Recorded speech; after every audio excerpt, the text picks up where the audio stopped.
Good evening and welcome once again to another edition of the Shadow Gallery. I am, as always, your host, James Donnelly, and tonight, yes, it's time for part 2 of this week's new comics, bitches!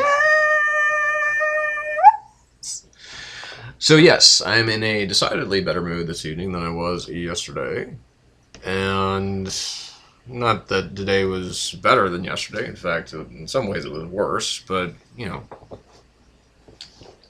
came home, relaxed with some Daily Show and Colbert, and obviously sat down to read my comics, reread them, and got in a better mood. So here we are.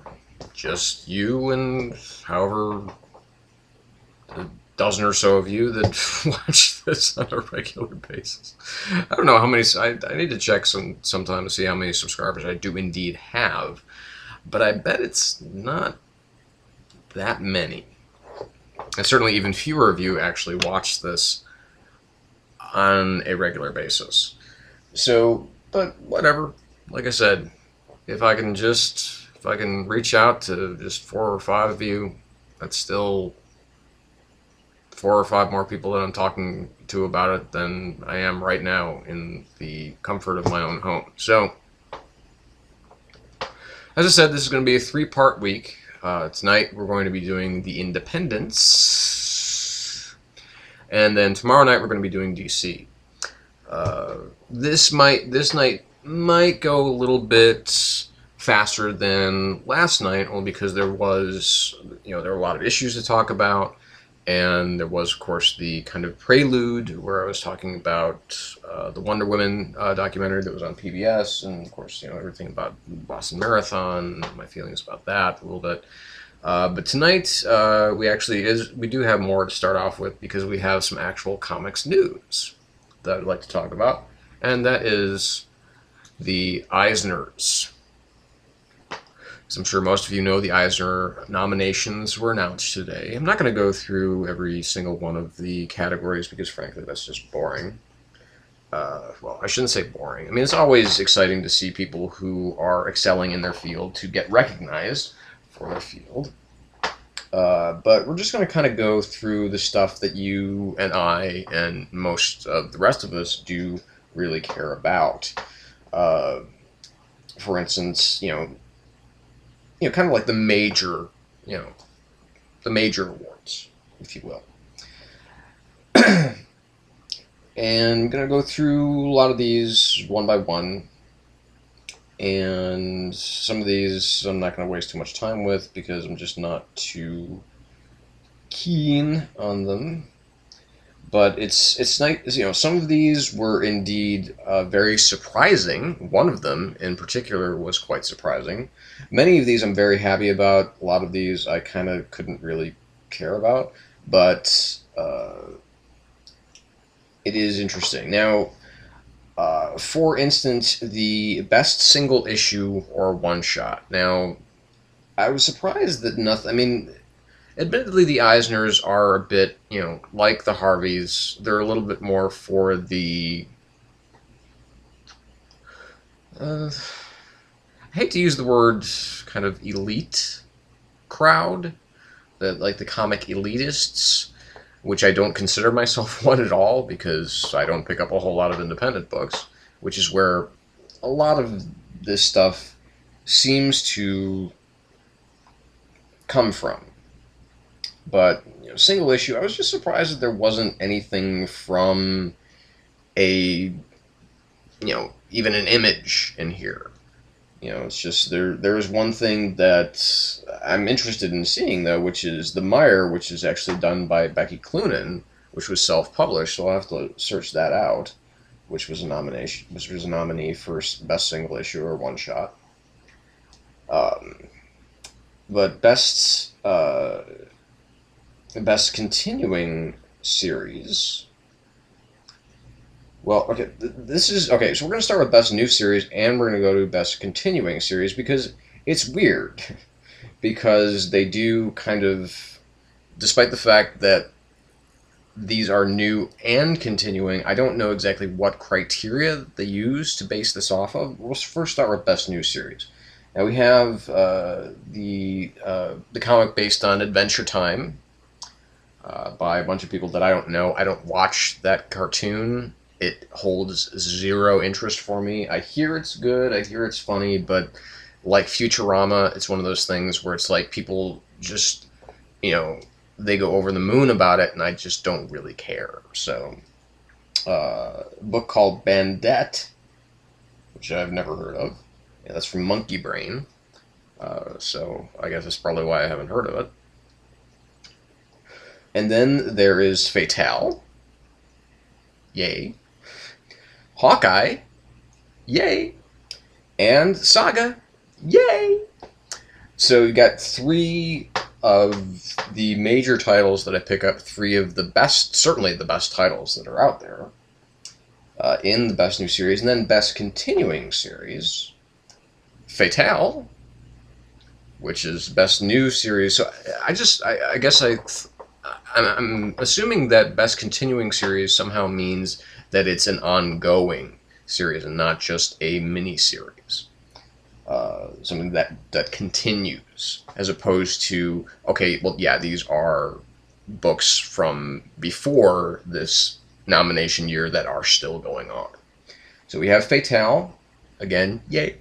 We have Hawkeye, yay. We have the Manhattan Projects, yay. That's really cool.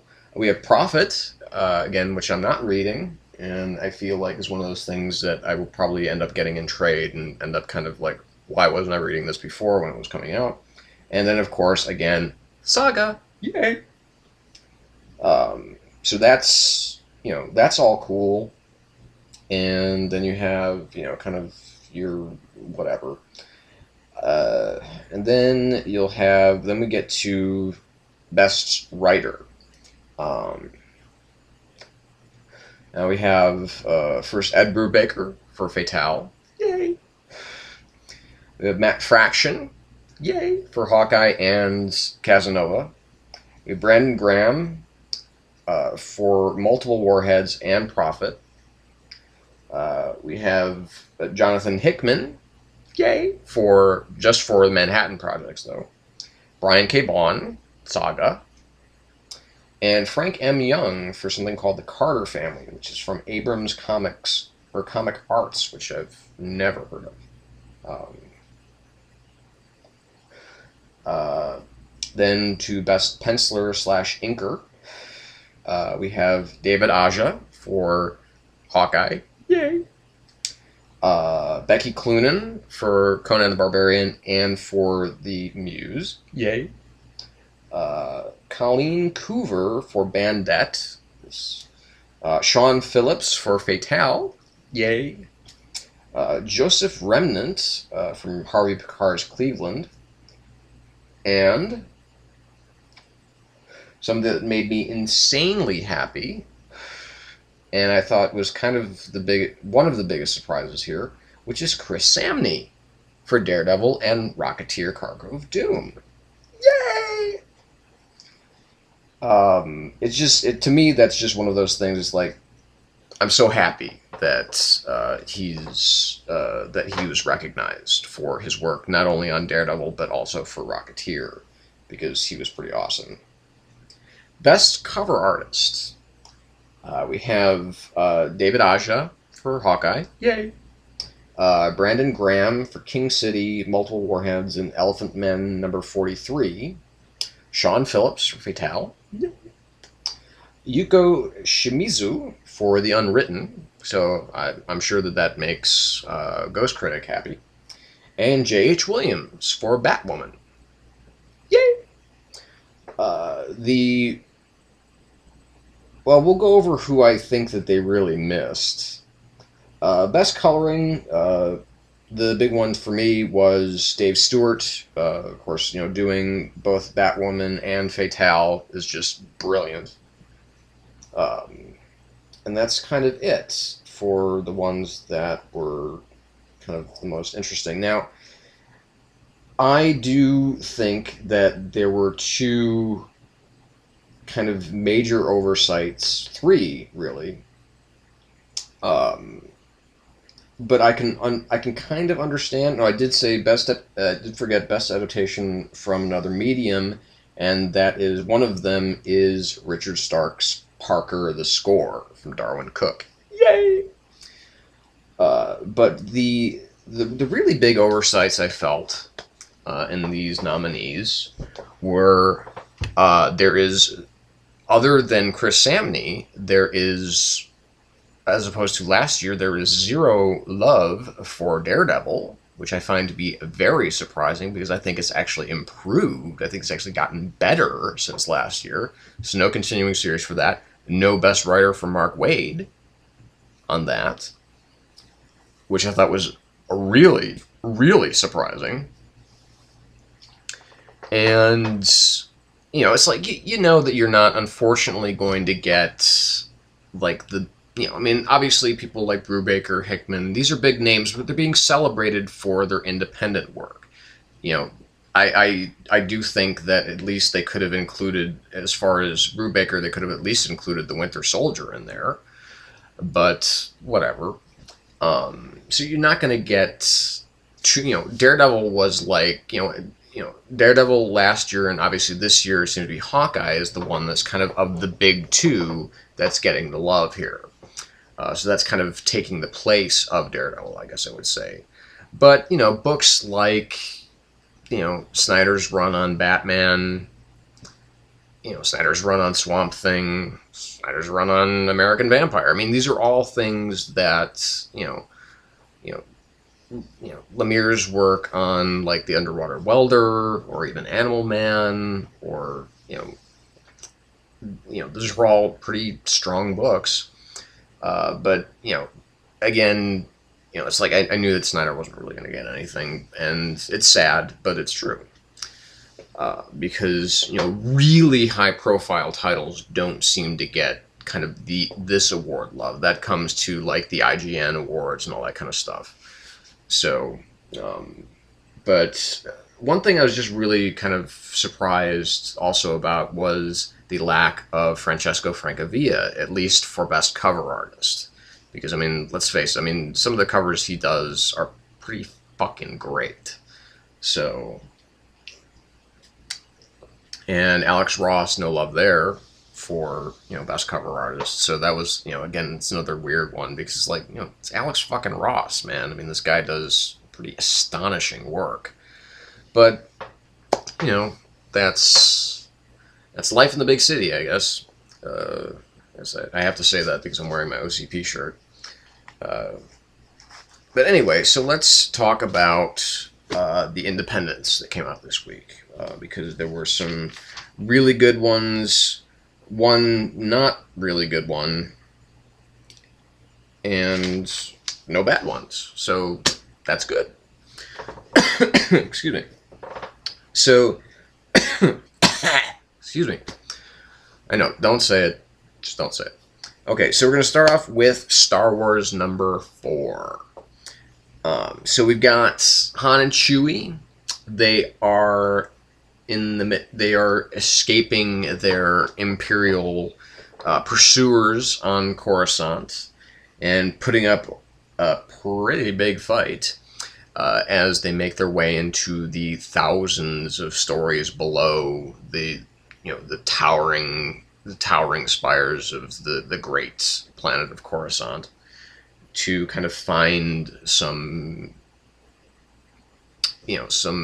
escape into its underworld. But, you know, Wood hints that there's definitely something to come here.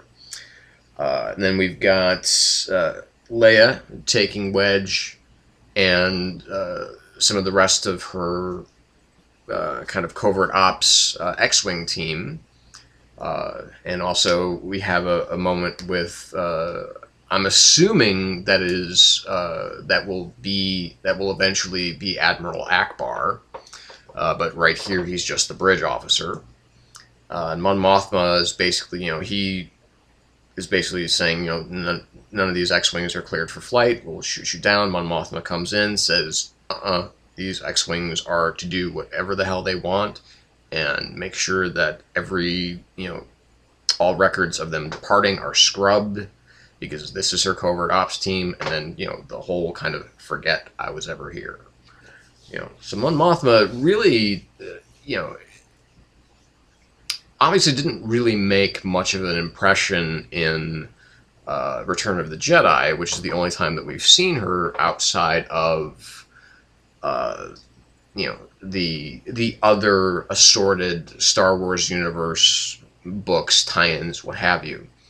And she's coming off as a really, really strong leader, as opposed to just kind of almost like the genteel sort of, many Bothans died to bring us this information. It's just that kind of,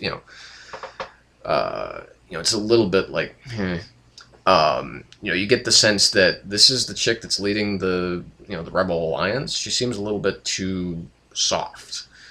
I know that General Madine, who does not appear here, but he's an Imperial defector, and he's, of course, featured a little bit in in Return of the Jedi. And that the only reason I know that is because of the Star Wars first-person shooter game Dark Forces, which is a game I love. And I think it's actually available through PlayStation Network to buy, which I might end up doing one of these days, but only if I can get the cheat codes. Anyway, so, basically Leia and Wedge, without Luke, are leaving they're, taking 6 fighters, they're splitting up into groups of 3 to basically see, to not only see what they can do to find another planet that the rebels can settle on, but also to ferret out the traitor in their midst. And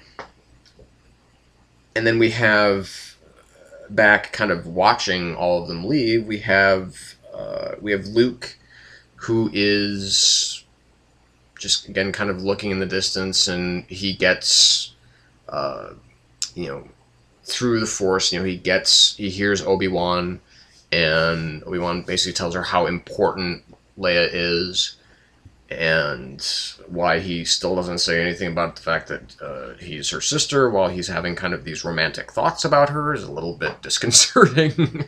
But again, we know that that's something that's going to keep coming up over and over, because this is between A New Hope and The Empire Strikes Back.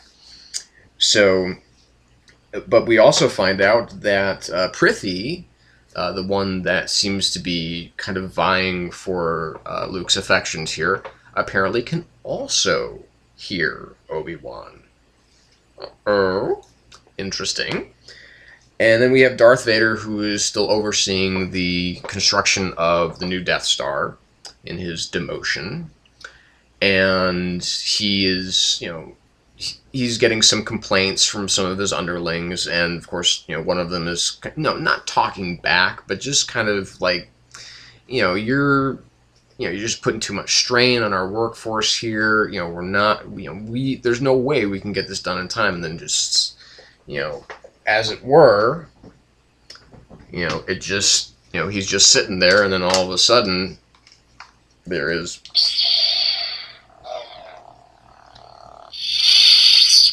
right through the guy's chest. So, yeah. Obviously, Vader, a bit of a harsh taskmaster, one would say. But then there is this woman who stands up, also to kind of give Vader a little bit of lip, but not like not in a disrespectful way, and that is this woman, Bira Sia. And Vader senses that the Force is strong with her. And, she is, kind of like the contractor, if you will, someone that's helping to get everything ready. And she's basically saying, these people, this guy that you just killed, he's not your enemy. The enemies are out there. And, if you focus on them, things might get done a little bit faster. and she actually asks to be promoted to Moff status so that she can help get things moving for Vader and for the Empire. And this really kind of unsettles Vader a little bit. And we have a page where we have 3PO and R2 kind of bickering, and then we have Vader kind of alone in his chamber, without the helmet on. He's got the just the thing with the mouth organ and everything like that. That's a bit of an Eddie. That's the bit of the Eddie Izzard bit coming out of me. But if you don't know, you know who Eddie Izzard is. But if you haven't seen Dressed to Kill or haven't heard that album, you're really missing out, because that's some tremendously funny shit. Anyway, so and Leia's force, the one that she split off with, she has Wedge with her and another pilot, and here come the Star Destroyers and the TIE Interceptors, and they are just seem to be in deep shit. So, and they know that the planet they're actually, looking to kind of hide in, it ain't going to happen, because, the cannons from the Star Destroyers are going to lay waste to that planet if they stay down there. So they have to come back up and actually go into a battle, attack formation against, Imperial Star Destroyers. I mean, shit. And, the TIE Interceptors that are coming after them. And this is some heavy-duty stuff that just these three fighters are going to make a stand against. Her, Leia, Wedge, and the other female pilot whose name, unfortunately, I forgot to write down. But, wow. And that's basically where we kind of leave off. And we are setting up for some really, really interesting stuff to moving forward.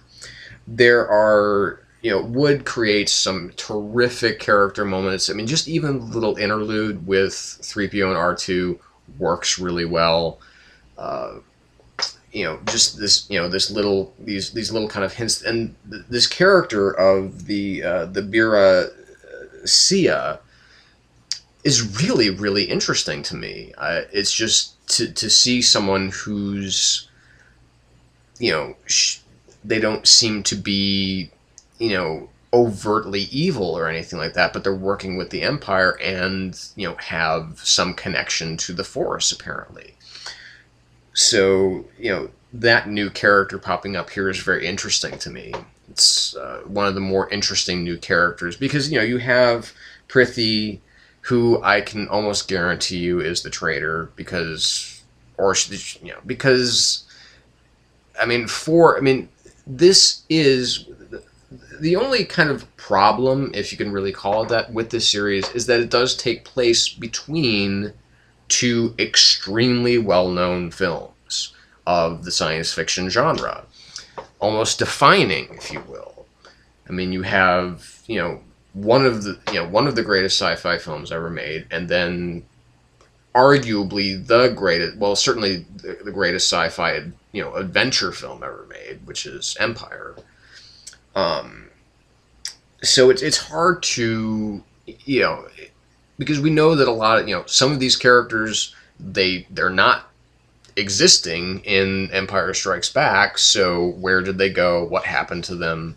So that's why my money for who the double agent is on Prithee, because it just seems to be kind of, honestly, the most logical choice for who it might be. But, just the writing is really sharp. The art is fantastic.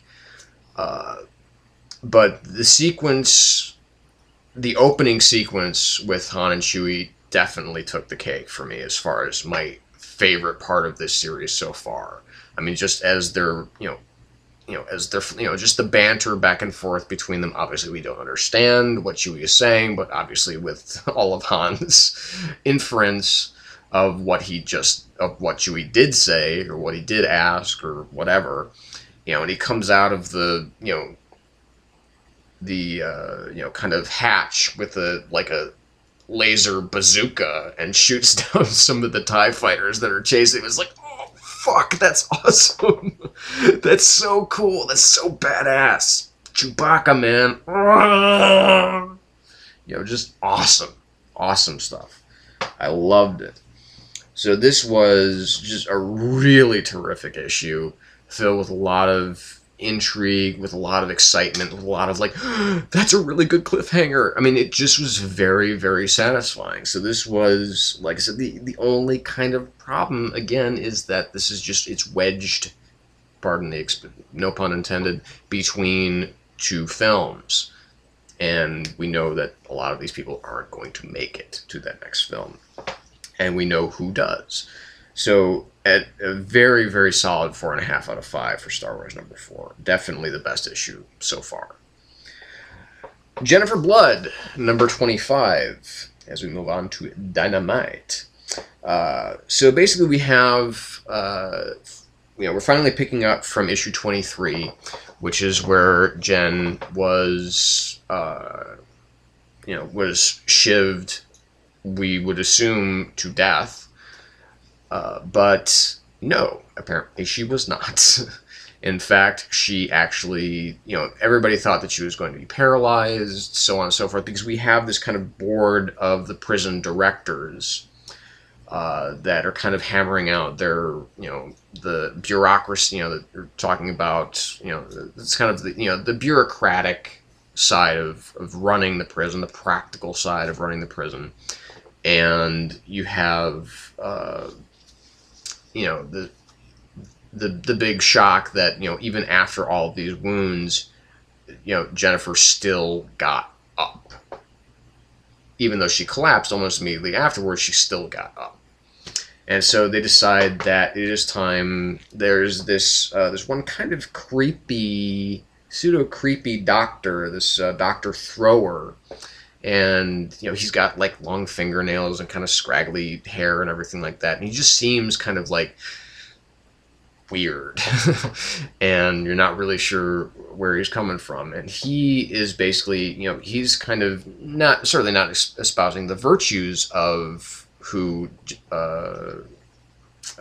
Jennifer Blood or Jessica Blute is, but that he is, there's all these psychiatrists that want to see her and talk to her, and so they can kind of, because this is kind of like one of those career-making things for a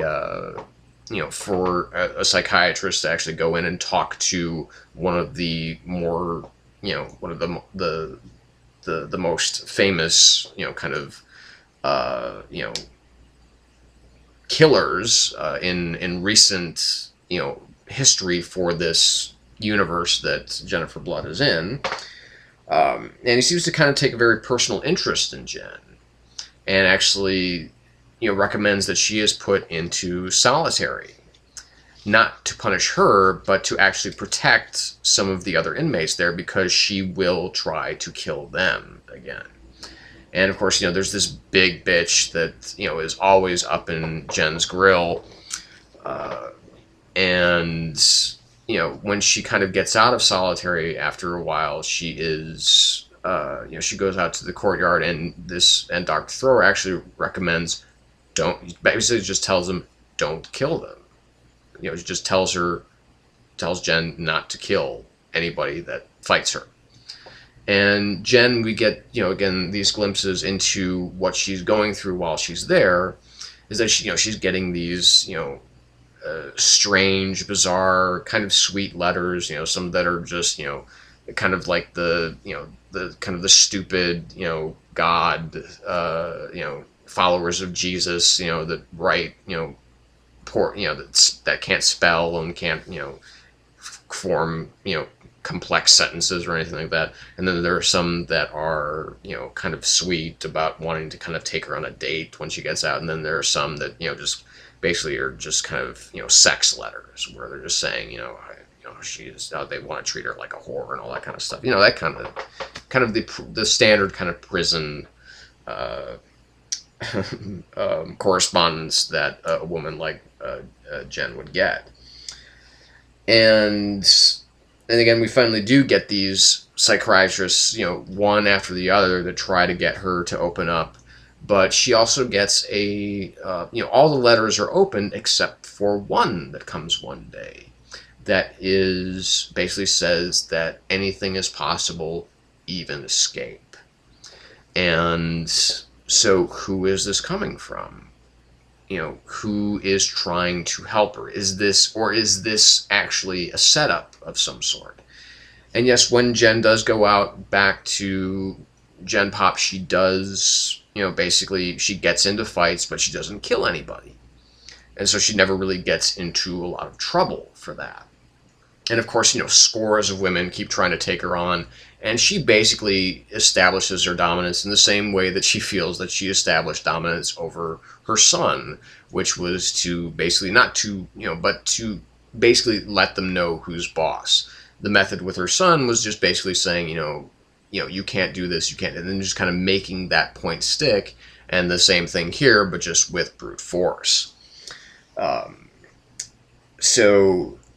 There seems to be someone who is intent upon helping her escape, and who that might be, we don't know. And she is actually in prison for a while.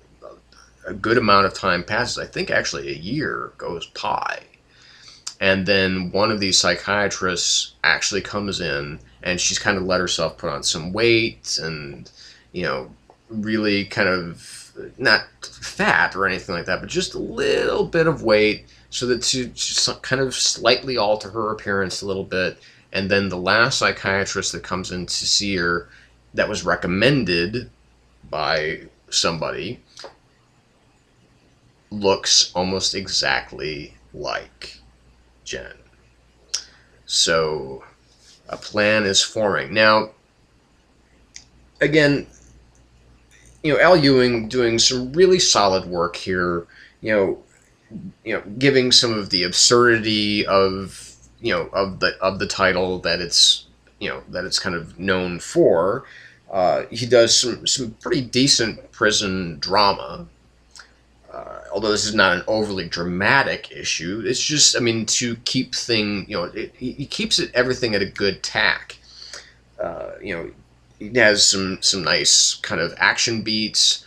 There's decent suspense going on as we're trying to figure out, you know, who's trying to help her escape. What's the end game here? But then everything kind of gets thrown out of whack at one point, where we have kind of these villains that are kind of cruising around, and they're talking about, you know, bounty, and, you know, they've got like this informant that they're driving around in their Humvee, and we don't know who these guys are or what exactly their game is. So that moment was just those, you know, these couple of pages that were very, very distracting. So it was like, wait, who the fuck are these guys? What do they have to do with anything? You know, because there's nothing explicitly said that, yes, they are after Jennifer Blood or anything to that effect. They just seem to be kind of looking for some kind of big payday. But apparently there is, like, supposedly like a $10 million bounty on her head, so that may have something to do with it. But, sorry, I gotta... Lips are very chapped right now. Burt's Bees. So again, that was just a huge distraction in the issue, and I felt really kind of like blindsided by that almost. It didn't ruin it by any stretch of the imagination. It's still a really, really solid issue. It just definitely, though, kind of took some of the momentum of the issue away. So a solid 4 out of 5 for Jennifer Blood, number 25. I'm glad the series is continuing, although I still think if it had ended with issue 23, it still would have been a good ending for this particular saga. But there is definitely more in store that Al Ewing has for us. So the Shadow, number 11. So basically we have the assault on El Rey's compound continues with Miles Crofton and George Orwell, on the outside, and then of course we have the Shadow unmasking El Rey within the castle compound.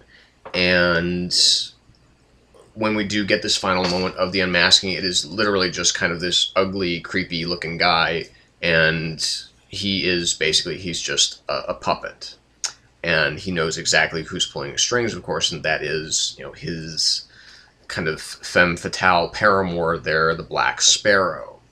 And it is, of course, comes down to the final confrontation between him and Black Sparrow. I'm not going to talk about this book too much because, frankly, this is a good book for people who just like kind of pulpy adventure, but it's a really not good book for fans of the Shadow.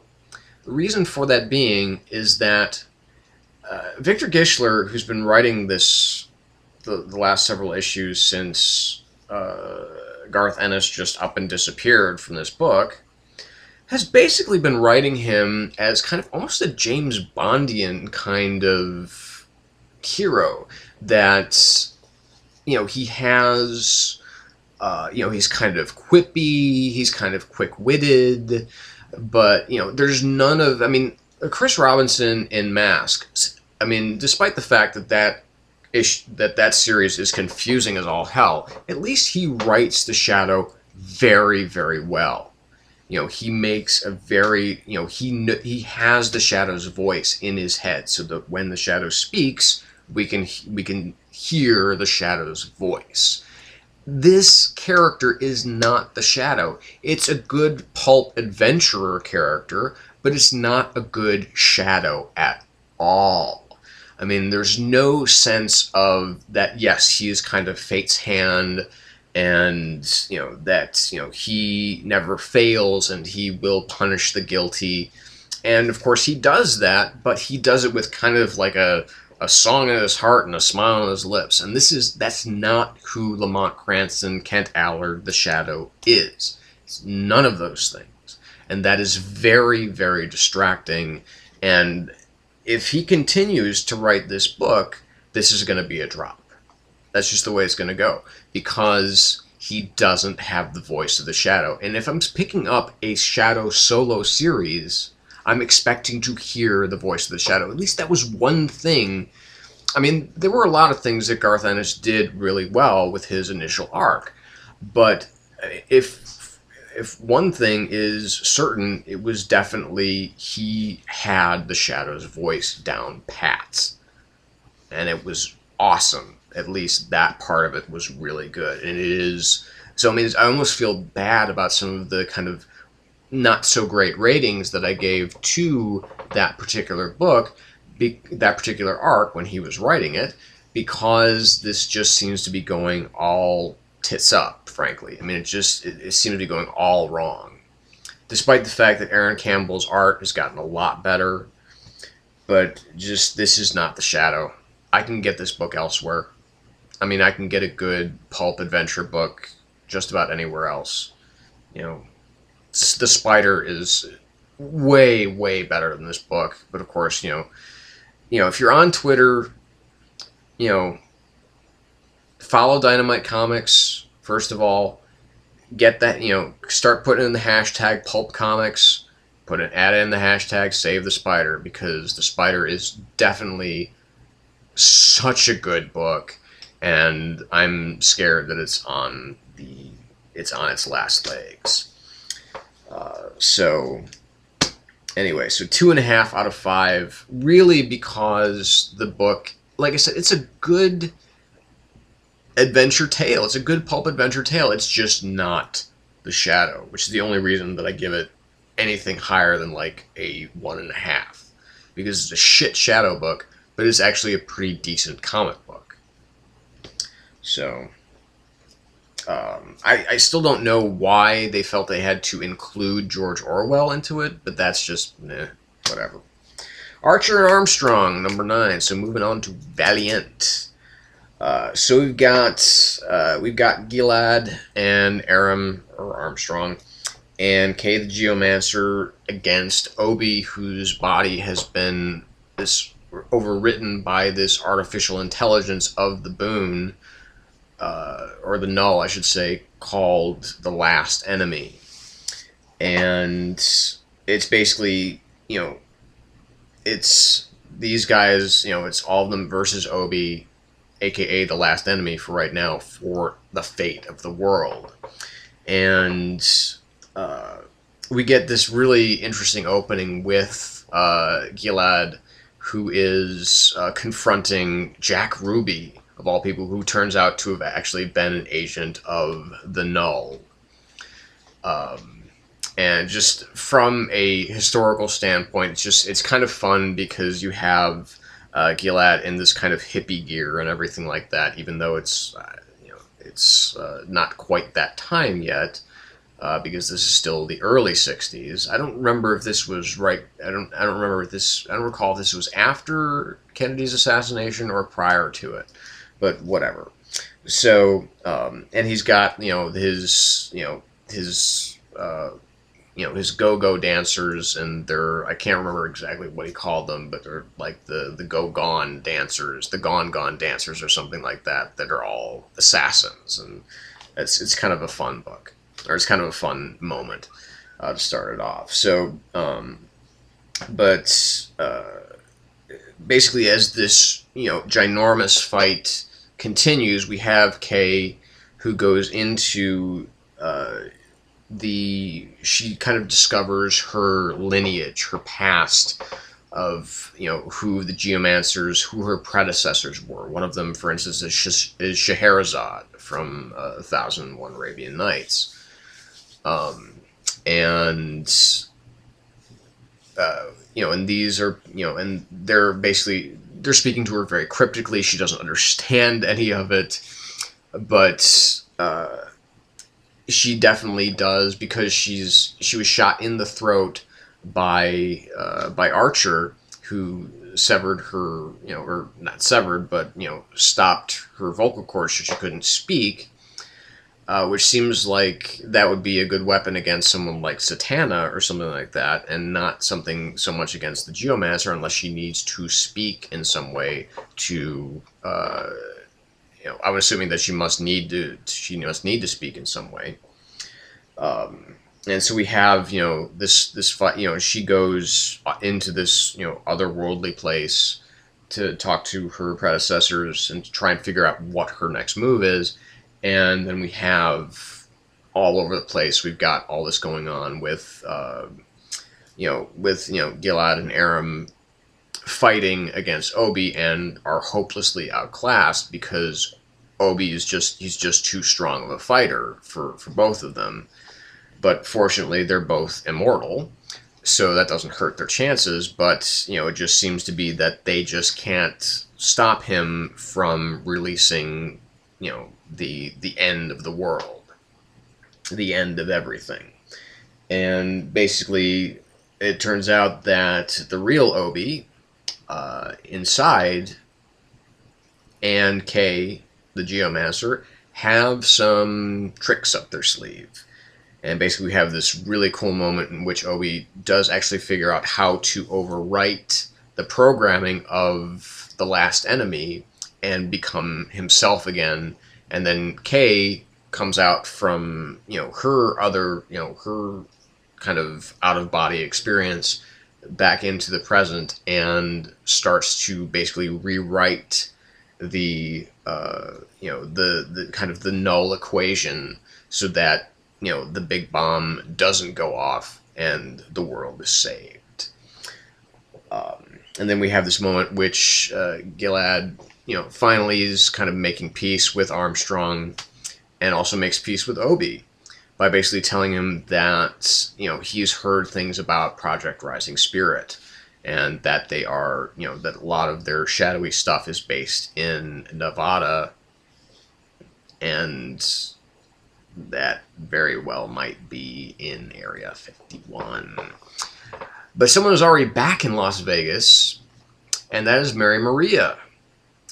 And we get this kind of pretty huge revelation about her and what exactly she's going through, why she seems to be working for the one percenters, and that indeed her body seems to be currently inhabited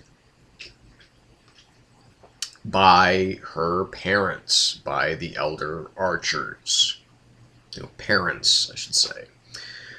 So, you know, Van Lente, you know, Fred Van Lente does, you know, just a really fine job of wrapping this arc up, although he does, as Armstrong even says, he does kind of deus the ex machina a little bit. So it seems like a bit of a shortcut, but it's still a really good, solid, and entertaining comic book read. I mean, there's no denying that the art's really good, and it's a fun read. And I'm just really looking forward to, you know, finding out what comes next. Now, the next issue is a 0 issue. So this arc is getting wrapped, you know, this arc is done. The next issue is a 0 issue, which is like the origins of the Boon. And then the next issue after that will be picking up where this left off, with more, you know, of, you know, Obi kind of trying to find out what he really is and exactly what he's capable of. So it's a damn good read. 4 out of 5, very solid for Archer and Armstrong number 9. It's Harbinger number 11. Basically, we start off with an interesting flashback of Harada meeting one of the his first meeting with some members of Project Rising Spirit, or as they were called then, Rising Spirit Securities.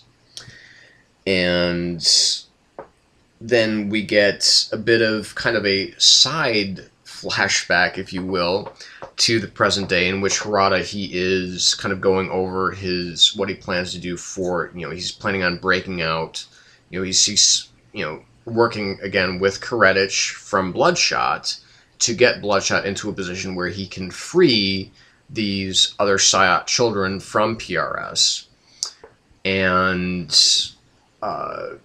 you know, so we get, you know, a bit of what's been going on in Bloodshot. We get a little bit of and then we also get a little bit of what happened in the first issue of Harbinger Wars. We kind of get the tail end of the Vision with Peter and the Bleeding Monk, and Harada is kind of invited in there by the Bleeding Monk. And you know, Harada, you know, and the Bleeding Monk kind of explains explains a little bit of what Peter's purpose is that he is kind of there to resist Harada's efforts to, you know, to get the Psyot children out. And we get kind of the tail end of that conversation, which we didn't see in Harbinger Wars number 1. But then we do get back to where that kind of left off with our renegades in Harbinger Wars number 1, and they take their act on the road, and they're going across the desert.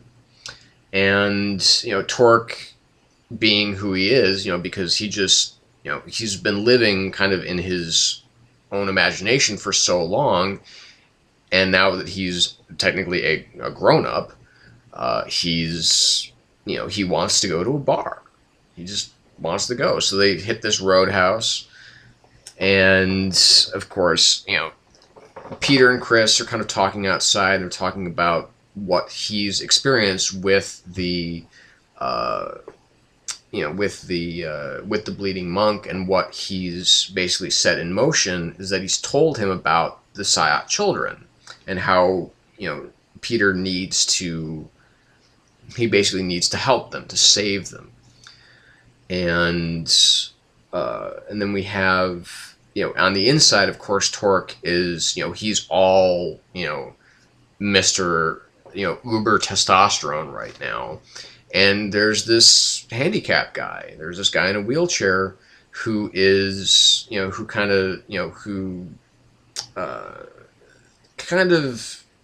you pardon the expression, steps up to Torque. And Torque kind of, is just really getting down on him and everything like that. And, just because obviously this was, he is, he's a crippled kid in a giant man body, but just with the brain, with the brain of someone very young. And so when, and then, the guy in the wheelchair is revealed to be a kind of world champion rock climber. So the fact that this is someone who actually overcame their handicap is a very foreign idea to someone like Torkelson. So he actually, something is said, it kind of sets him off, and, starts this kind of ruckus. And, you have Charlene and Faith, who are also in the bar too. And, Torque just really making an ass out of himself. Of course, it brings the cops, and then Peter wanders in and basically is using his, using his abilities to kind of wipe the minds of everybody there, because Torque is actually passed out after having 2 Pabst Blue Ribbons and a tequila shot, because he's still just a kid, but again in this giant psiotic body. So he just can't handle his liquor. So he has the police and everybody carry him out, but Peter is thinking more strategically, really, for the first time, with, trying to keep everything undercover on the down low and everything to that effect, where you have Charlene kind of saying, hey, mine douche 'em all, and Peter's like, well, that's not the smart play here. We're trying to keep things low key. We're trying to stay undercover. And Faith seems to be unsettled by all of this, because she has a very specific idea of what a hero is supposed to be. And when they do kind of get to a hotel to have kind of a conversation, kind of a vote on what's going to happen next, because this is when Peter does tell them about the children, the Psyot children, and Faith just kind of flips out because she gets really pissed off that this is not who heroes are supposed to be. She has she has a very pop culture sensibility about what heroes are supposed to be like. They're supposed to be good and noble and strong, and they're always supposed to fight for the underdog. And they have been, mind-wiping cops, and they've been stealing cars, and they've been wrecking bars, and this is not the kind of thing that heroes do. So Faith, again, really being the heart and soul of the Renegades, helps to coalesce this group into agreeing to go up against Harada and, to get to these Psyot kids before Harada does. But then we get another flashback as we close out this coda of Harada back in the late 60s, getting back from his visit from, his first meeting with Rising Spirit, and he gets another visit from the Bleeding Monk, and, against the Bleeding Monk kind of warns him. And then there's this really, really interesting coda in which Harada's getting ready to get it on with one of his underlings, and he's talking about how psychics very rarely like to gamble. And this is it's a really interesting character moment for Harada to see really how the ruthlessness continues in his business life and in his more adult life, because we've seen him be ruthless as a child. But to see basically the fact that he's kind of ignoring the the almost clarion call of the Bleeding Monk, saying not to kind of overstep, and he's saying, well, you know what, fuck that, because no one gets anywhere without taking a few risks. But it's more than that. He's willing to be ruthless. He's willing to go up against PRS and to really make a big stink. So again, the coda seems a little bit out of place, especially when there's kind of like the sexy time that finishes this issue up, but it does work in the context of the issue, well, more specifically to the context of Harada as a character. Again, I mean, just Josh Dysart, Kari Evans creating just another, terrific, dense issue. One of the things that's always a joy about Harbinger is that it's always a good long read. It always feels like, okay, I have not been shorted from my money. I don't feel like I have been cheated out of $3.99 because it's only 22 pages. No, it's a good long comics, and you really feel like you're getting your money's worth out of them. So this was just really, again, another great issue for Harbinger. Number 11, 4.5 out of 5, easy. So let's talk about sex. Number 2. I think I actually said that with the first issue, and if I did, I'm sorry. So basically, with sex number 2, we have Simon and Annabelle kind of talking around the subject as they kind of walk through. At least Simon is kind of, he's kind of, as we kind of head out into the community room in which all of the sex is going on. And Annabelle, is basically, I am, this is what I'm doing now. I'm running a brothel. I'm running a very respectable brothel. And people come here to get off. That's what they're coming here for. And we see the seeds of the psychology of Simon Cook that he has put off for so long, his own physical desires, that he's kind of forgotten. And you see him kind of wandering around this room. He's kind of dumbstruck by what he's seeing. It does not make sense to him that people can be enjoying sex with other people. It's like it just doesn't compute for him, in which we are treated later on in the issue to a bit of a flashback in which he flashes back to Annabelle and her alter ego, the Shadow Lynx. I mean, at this point, really, it's just fucking call her Catwoman. Yeah, so we do. She's talking very directly about sex. He's kind of, again, just kind of talking around it. But they're also kind of talking around their own attraction towards one another. And we do see, kind of, and I don't remember, I don't know if this is supposed to be kind of his mother that we see in this flashback sequence that comes later in the issue, but that it is, there is an element of, does he kind of, does Simon as, in his heroic vigilante self, does he kind of go easy on her because she's because he's sexually attracted to her? And you don't know, but it certainly seems that way. And then we have this really cool action sequence with this character Keenan, who is kind of the not quite so retired sidekick, who's doing, he's a dishwasher. He's got a lowly job in the lowly parts of this great city, and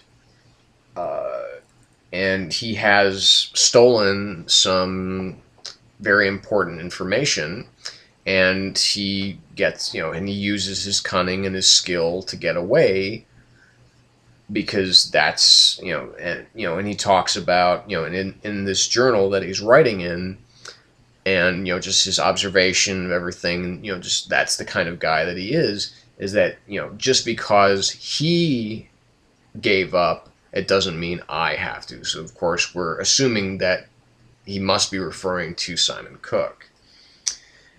And we have this scene, this very disturbing scene with the old man who is getting his rocks off in a rather horrifying way. And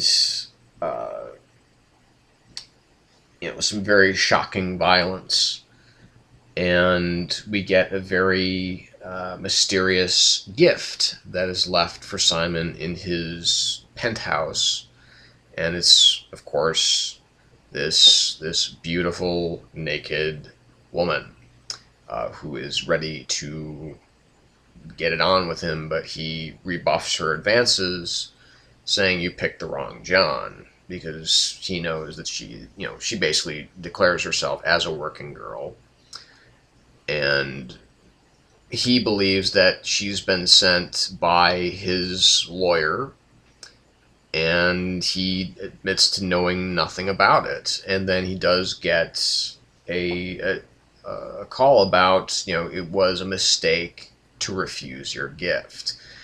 Now, it doesn't sound like this is coming from Annabelle, so there is another player on the board, whether it's the brothers or whoever else is trying to get involved in Simon Cook's life. It seems to be someone of more villainous intent. Now, we have here, Piotr Kowalski's art is terrific. There's no denying that. But Joe Casey here, while telling a very interesting story, part of the problem is that he's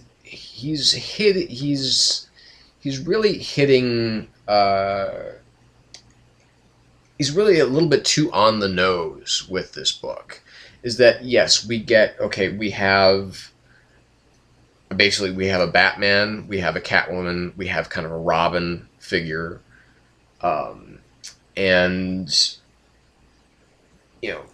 it's interesting thematically, to go into the head of a superhero who is so I won't necessarily use the word impotent, but has no idea how to...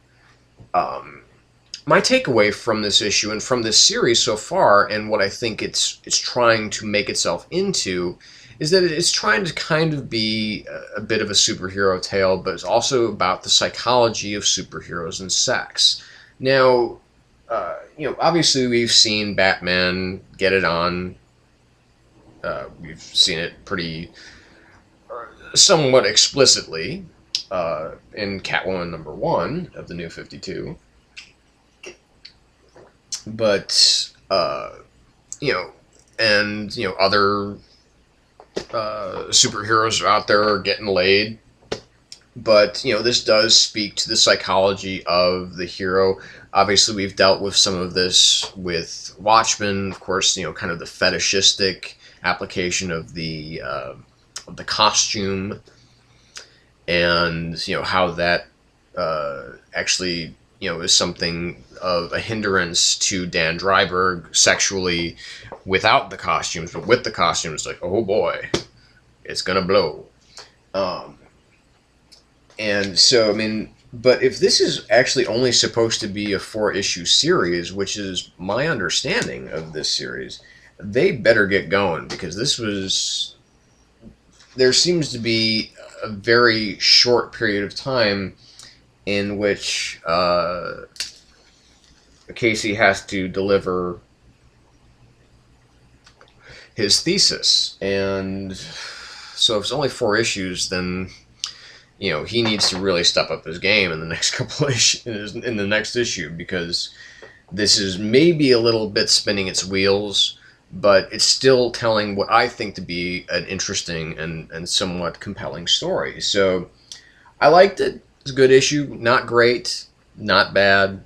3.5 out of 5. It was decent, and me, I do like me some sex in comic books. And that, of course, brings us to our pick of the week for the Independents. And this is actually, shockingly, the weakest, if you can really call it that, of the three big picks of the week for this week. And that is, of course, Saga number 12. Oh, the controversy. I mean, I actually did intend, the day that it was announced that that Apple banned this particular issue from their their own Comixology app because of two, as any number of people have said, postage stamp sized images of gay sex and gay bukkake. By the way, Ghost Critic, way to go on really throwing out the expletives there when it came to discussing this title, because I actually was kind of my jaw kind of dropped, because if you watch Ghost Critic, this is not a guy. He's British, so we know he's a little bit stick up the ass. No, I'm totally kidding, Mark. You're an awesome guy, and I love you. You're the one guy that I can always count on to have a really, really entertaining time watching.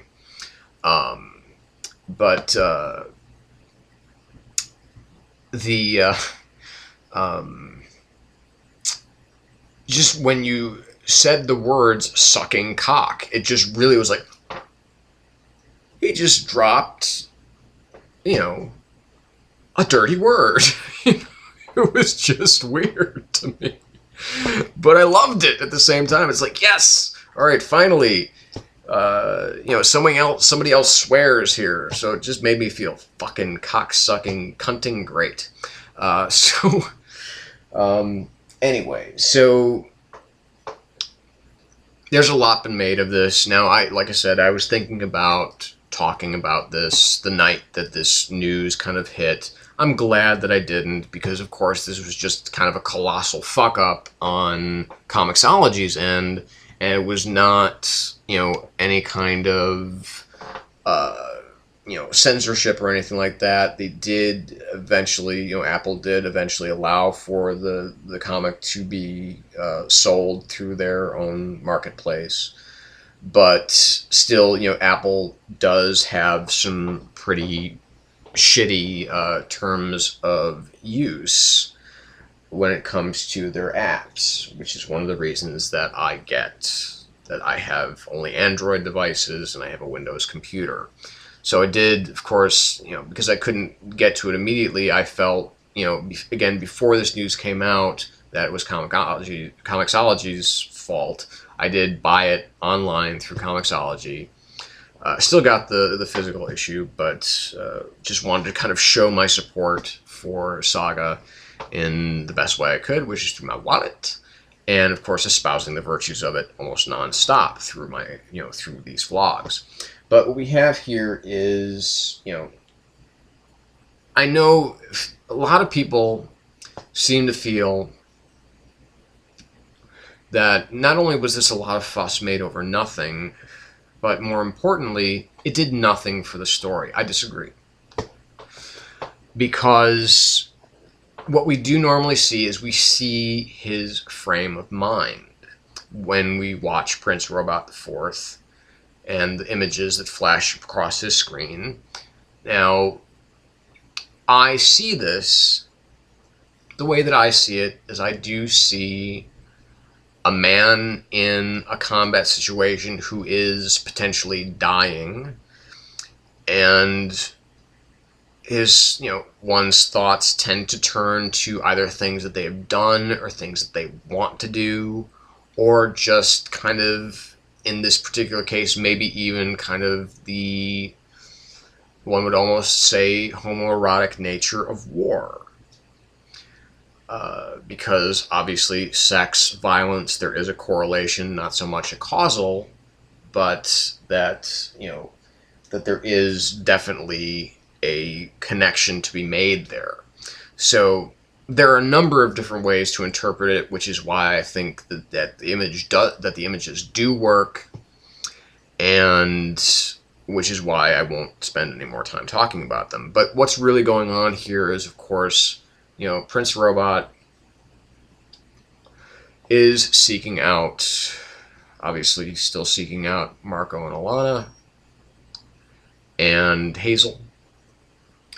And he, all of his kind of intelligence gathering, if you will, seems to be leading to this author, this D. Oswald Heist, for this book that Alana was reading while she was standing guard over Marco. And, he gets from Landfall, he gets a call from, one of their chiefs of security, and he gets some not quite so he gets some not quite so very well veiled threats from kind of their chief of staff kind of dude, who's basically saying, you better get this done, or, your pregnant wife, your family might be in for it. And so he goes to visit Heist, and of course, in true Saga fashion, he walks ashore. Heist lives in this lighthouse, and usually his only visitors are women. And apparently, according to the kind of seal that greets Prince Robot, he likes the lady folk. And he likes it when the lady folk bring him bottles. And so, he originally just thinks this is just a, Heist, when he first meets him, thinks this maybe just a guy coming for an autograph. But then, they do get into a bit of a conversation about the war between Landfall and Wreath.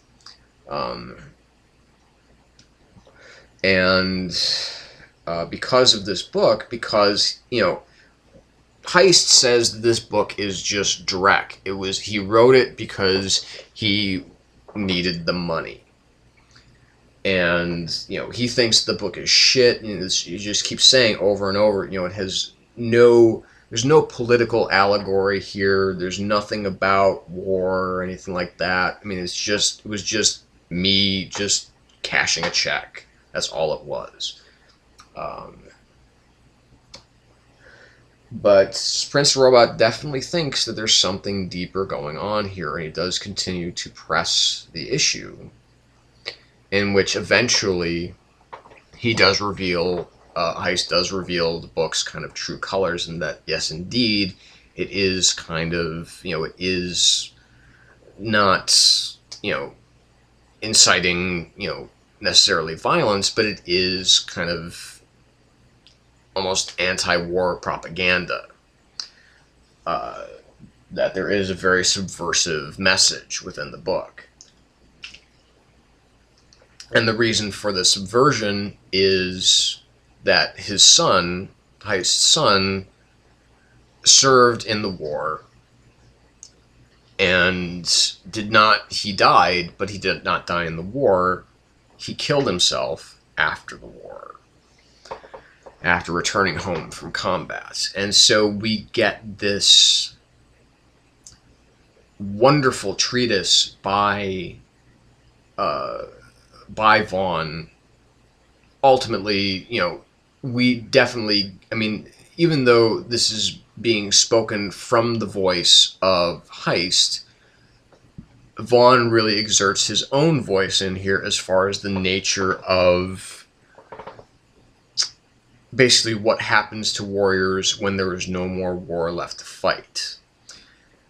And I mean, this is something that we are dealing with here, at least in the United States, on a rather massive scale. We have all of these soldiers returning home from Afghanistan and Iraq. And, you know, statistically, I don't know, I can't. Again, statistics can be played for whatever you want to make them. But I do recall reading some statistics that there have been more deaths resulting in there have been more deaths that have resulted from suicide than casualties that were suffered in Afghanistan or Iraq. I mean, it's a very sharp indictment to be made.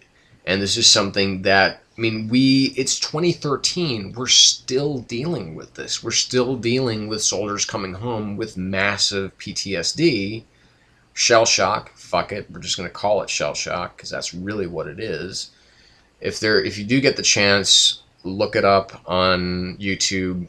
Just type in George Carlin euphemisms and you'll be treated to one of the most brilliant pieces of comedy of the last couple decades. Really, it is just absolutely fantastic because he does talk about euphemistic language and, you know, how post-traumatic stress disorder basically came from shell shock and how it had changed, how the term had changed throughout the years,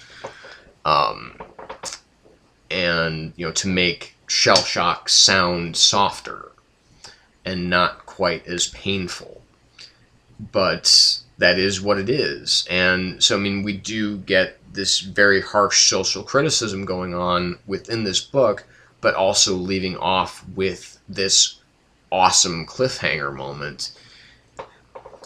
And you've all read it, so you know. I mean, you have this cliffhanger moment of which, you know, Prince Robot has decided that he's going to stay there until Marco and Alana show up with Hazel. And in fact, they've already been there for a week. And they're hiding in the, you know, somewhere in the lighthouse. And they can even hear what's going on. You even have this moment of Marco kind of holding his hand over Hazel's mouth so that she doesn't make any sound. And it is a very tense moment to leave off on for the hiatus, unfortunately, that is coming up. I have no problem with this book taking a hiatus. It is a book that deserves to take a hiatus every now and then because we want this book to continue at this same level of greatness.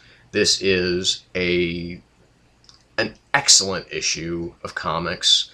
Of course, Fiona Staples is doing some beautiful work. God, my heart broke for the mouse nurse, the nurse mouse. That was just such a sad moment because that was a character.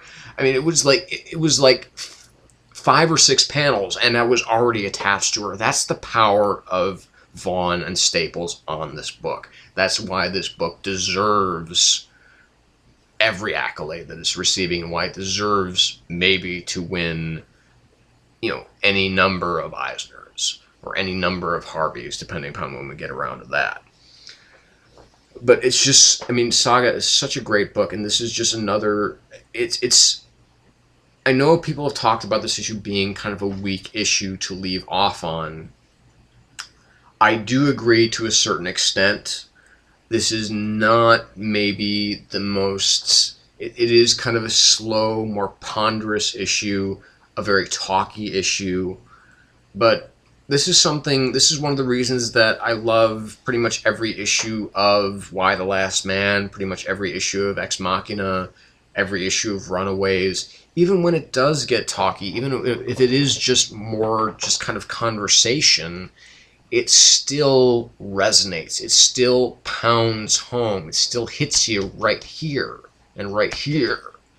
So, I mean, it has impact. It has very solid work that's going on in it, despite the fact that it is kind of jibber-jabbery as far as the conversation is concerned. But it is a fascinating conversation to read, to experience, and it's a really powerful statement, ultimately, that is made from this book.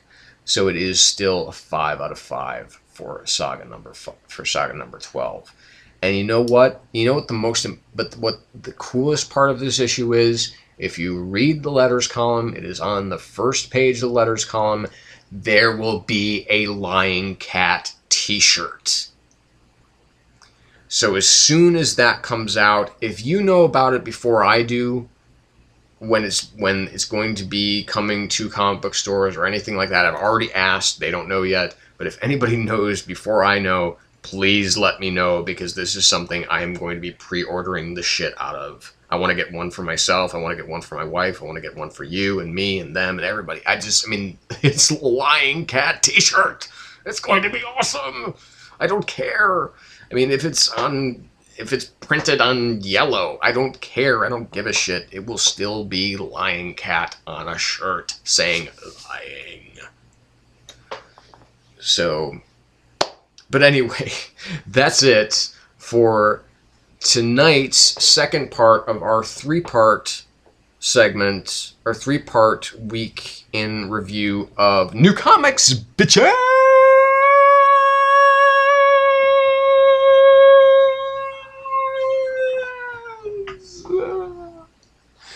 So, for those of you, of course, watching, thank you. For those of you listening on iTunes, thank you.